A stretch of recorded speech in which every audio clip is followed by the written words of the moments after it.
Hey hi hello everyone. আজ নিয়ে এসেছি একটা ওয়াটারপ্রুফ মেকআপ। প্রথমে আমি ফেসটা ক্লিন করে নিলাম, তারপরে আমি ওখানে ময়শ্চারাইজার দিয়ে, ওয়াটার বেস ময়শ্চারাইজার দিয়ে এরপর আমি প্রাইমার দিয়ে দিলাম। প্রাইমারটা অবভিয়াসলি ম্যাজিক ড্রপ, আর এখানে আমি দিচ্ছি লিকুইড হাইলাইটার। তো লিকুইড হাইলাইটার ইউজ করছি, ভালো করে ওটা মিক্স করে নিলাম। আর কিছু কিছু জায়গায় আমার মনে হয়েছিল পোর প্রাইমারটা, তো সেটা আমি একটু পোর প্রাইমার দিয়ে দিয়েছিলাম। এটাকে আমি ভালো করে ব্লেন্ড করে নিলাম, যেটা তোমার ময়শ্চারাইজার ছিল।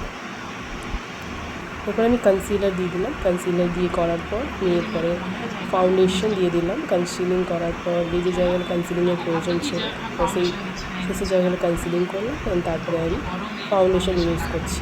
এখানে ফাউন্ডেশনটাকে ভালো করে ব্লেন্ড করে নিতে হবে, যেন কোনো জায়গায় হ্যাশ না থাকে, তার জন্য। এরপর আমি লিকুইড ব্লাশার ইউজ করে নিলাম। লিকুইড ব্লাশারটা তোমরা দেখে নাও কীভাবে ইউজ করতে হয়। আমি এখানে সব কিছুই আঙুল দিয়ে করেছি তাড়াহুড়োর জন্য, তো তোমরা অবশ্যই ব্রাশ ইউজ করবে। এটা জাস্ট আমার মানে এরকমই জাস্ট আমি প্র্যাকটিস বলতে পারো স্টুডেন্টকে দেখাচ্ছিলাম, তার জন্য আমি হাতে করেই সব কিছু ইউজ করছি, আর তোমরা অবশ্যই ব্রাশ ইউজ করবে। তারপর আমি হাইলাইট জোনগুলোতে হাইলাইট করে নিলাম, আর সেগুলোকেও ভালো করে ব্লেন্ড করে দিলাম। অবশ্যই চোখের নিচে যেন ক্রিজ লাইন না থাকে, সেটাকে অবশ্যই দেখে নিতে হবে যেন চোখে কোনো ক্রিজ লাইন না পড়ে। এরপর এটাকে আমি পাউডার দিয়ে বেক করছি। চোখের নিচটা ফার্স্টে বেক করতে হবে ভালো করে, মডেলকে বলতে হবে উপরের দিকে তাকানোর জন্য, আর ভালো করে চোখের নিচটা বেক করে নিতে হবে। তো ডাইরেক্টলি কখনো পাউডার ইউজ করবে না, সেটা যেভাবে আমি এখানে দেখাচ্ছি সেই প্রসেসেই সবাই বেক করো। এরপর পাউডারটাকে ভালো করে ইউজ করে নেওয়ার পর পুরো ফেসে আমি পাউডার ইউজ করে নিয়েছি, আর যেখানে যেখানে দরকার সেখানে বেক হতে দিয়ে দিয়েছি। এরপর আমি আই মেকআপটা করে নিচ্ছি। তো একটা চটজলদি আই মেকআপ এখানে করেছি, যেটা সিম্পলের মধ্যে ভালো লাগবে সেরকম। তো এটাকে স্মোকিও বলতে পারি না, আবার খুব সফট যেটা বলে সেটাও বলতে পারি না। তো এটা একটা এমনই আই মেকআপ যেটা সব লুকের উপর মোটামুটি চাই। তো তোমরা দেখো আমি কীভাবে আই মেকআপটা করে নিলাম। এবার এটাকে আমি সাবেকিপনা লুকের জন্য আমি একটা নিচের টানা আই শ্যাডো করলাম। তো খুব একটা কাজল আমি এখানে ইউজ করিনি, বিকজ একটা তাড়াতাড়ি ডেমনস্ট্রেশন ছিল, তো আমি শর্টকাটে কীভাবে করতে হয় সেটাই আমি দেখাচ্ছিলাম ফেস মেকআপটা।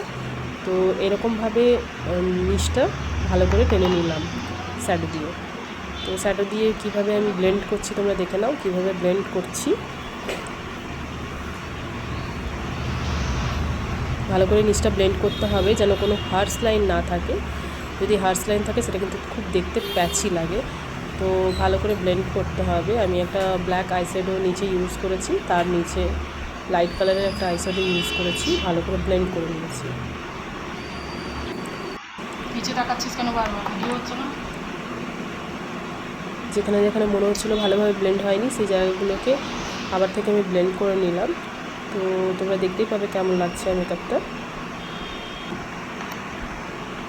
এখানে কোনো এখানে নিচে মানে লাইনার ইউজ করেছি, অ্যান্ড ওটাকে স্মাচ করেছি। চোখের উপরে কোনো রকম কোনো কাজল বা লাইনার দিইনি। এরপরে আমি কন্ট্রোল করে নিচ্ছি। নোজ কন্ট্রোলিংটা ফার্স্ট স্টার্ট করলাম, এরপরেও যেখানে যেখানে দরকার সেখানে সেখানে কন্ট্রোলিংটা করে নিলাম। এরপরে আমি ব্লাশ ইউজ করে নিলাম, অ্যান্ড অবশ্যই হাইলাইটারও ইউজ করে নিয়েছি। তো ফিক্সার দিয়ে দিলাম, আমি ভালো করে ফিক্স হওয়ার জন্য ছেড়ে দিলাম। ড্রাই করে নিচ্ছি। প্যান ইউজ করে অবশ্যই ড্রাই করে নেবে। হাইলাইটারটা কম মনে হচ্ছিলো, তো আমি রিইউজ করলাম হাইলাইটারটা। যখন এরকম মনে হবে কোনো জায়গায় তখন তোমরা অবশ্যই রিইউজ করে নিও।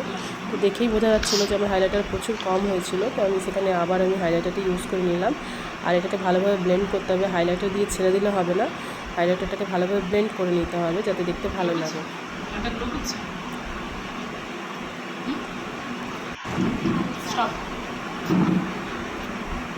এরপরে আমি নোজ হাইলাইটারটা দেওয়া হয়নি, তো নোজ হাইলাইটারটা আমি হাতে করে ইউজ করে নিলাম। যখন আমার ব্রাশ খুব একটা আমি ইউজ করি না, আমার হাতে করেই কমফর্টেবল লাগে, তো আমি হাতে করে নোজ হাইলাইটারটা ইউজ করে নিলাম। এরপরে আমি লিপ ড্র করছি। তো তোমরা দেখো আমি কীভাবে লিপ ড্র করছি। যেহেতু ওর ঠোঁটটা এমনিতেই ফ্লাফি, তো আমি বেশি আউটলাইনটা বেশি বাইরের দিকে করিনি, ভেতরের দিকে করেই আউটলাইনটা করেছি। বিকজ যার লিপস খুব ফ্লাফি হয় সেখানে যদি আমি অতিরিক্ত বাইরের দিকে করে করি সেটা দেখতে খুবই বাজে লাগে। তো এটা ফাইনাল লুক। কলকা করে নিয়েছি হালকা, আর সিঁদুর পরিয়ে দিয়েছি। তো এটা হচ্ছে ফাইনাল লুক। তো তোমরা দেখো কেমন লাগছে। এরপর আমি জুয়েলারিগুলো পরিয়ে নিচ্ছি। আমার কাছে সেই মুহূর্তে কিছুই প্রেজেন্ট ছিল না। এটা অ্যাট দ্য মোমেন্ট মানে কারোর রিকোয়েস্টে বলতে পারো বা কারোর জন্য সঙ্গে সঙ্গে হাতের কাছে আমার কাছে যা কিছু ছিল, এটা কোনো মডেলের ড্রেস নয়, ঠিক আছে। তো আমার প্লেসে যা, আমার স্টুডিওতে যা অ্যাভেলেবেল ছিল সেই মোমেন্টে, সেগুলো দিয়েই এই লুকটা ক্রিয়েট করা হয়েছে।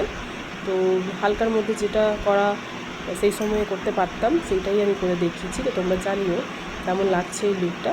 এরপর আমি জুয়েলারিগুলো পরিয়ে নিচ্ছি, সবই হালকার মধ্যে। তোমরা বুঝতেই পারছো এটা কোনো রেন্ট নেওয়া ড্রেস বা রেন্ট নেওয়া জুয়েলারি নয়।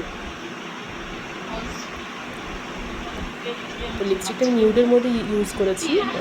তো তোমরা দেখে নাও কেমন লাগছে। এখানে কানের পরাতে গিয়ে ওর একটু লেগেছিলো, বিকজ কানের ফুটোটা খুবই ছোটো, তো আমার পরাতে গিয়ে একটু অসুবিধাই হচ্ছিলো। তো সেখানে ও বললো না তুমি পরিয়ে দাও, যাই হোক পরিয়ে দিলাম। এরপর আমি একটা গাজরা দিলাম, ফলস গাজরা ছিল। তো ফলস গাজরাটা একটু ছোটো হয়ে যাচ্ছিলো, তো আমি চেঞ্জ করে দিলাম, একটু বড় গাজরা নিলাম, সেটা পরালাম পরে। কমপ্লিট হয়ে গেছে গাজরা দেওয়া। ও খুব খুশি ওর লুকটা দেখে। অ্যাকচুয়ালি মনে মনে হাসছে যে বিয়ের দিনে এরকমভাবেই সাজবো, সেইভাবেই হাসছে আর কি। তো সেটা তোমাদের সাথে শেয়ার করলাম। এটা হলো ফুল লুক। তো তোমরা দেখে নাও ফুল লুকটা এটা। অবশ্যই কেউ এটাকে ক্রিটিসাইজ করো না যে ড্রেসটা কেন এরকম। তো আমি প্রথমেই বলে দিয়েছি ড্রেসটা কোনো রেন্ট নেওয়া নয়, আমার বাড়িতে অ্যাভেলেবেল সেই মুহূর্তে যেটা ছিল সেটাই আমি পরিয়ে এই লুকটা ক্রিয়েট করেছি। আমার হাতের কাছে যা ছিল সেই লুক, মানে কোনো উইদাউট প্ল্যানিং, যেটা বলে উইদাউট প্ল্যানিং আমি এই লুকটা ক্রিয়েট করেছি। তো তোমরা জানিও কেমন হয়েছে এই লুকটা, কমপ্লিট লুক।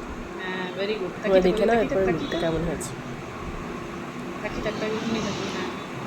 নিচে থাকা হালকা নিচে থাকা, আবার ওই দিকে থাকা, সাইড থাকা। এবার আস্তে আস্তে মাথাটা ওই দিকে ঘোরা, এবার এদিকে মাথাটা সেম। আবার হাতটা খুলে দে, ওইদিকে থাকা।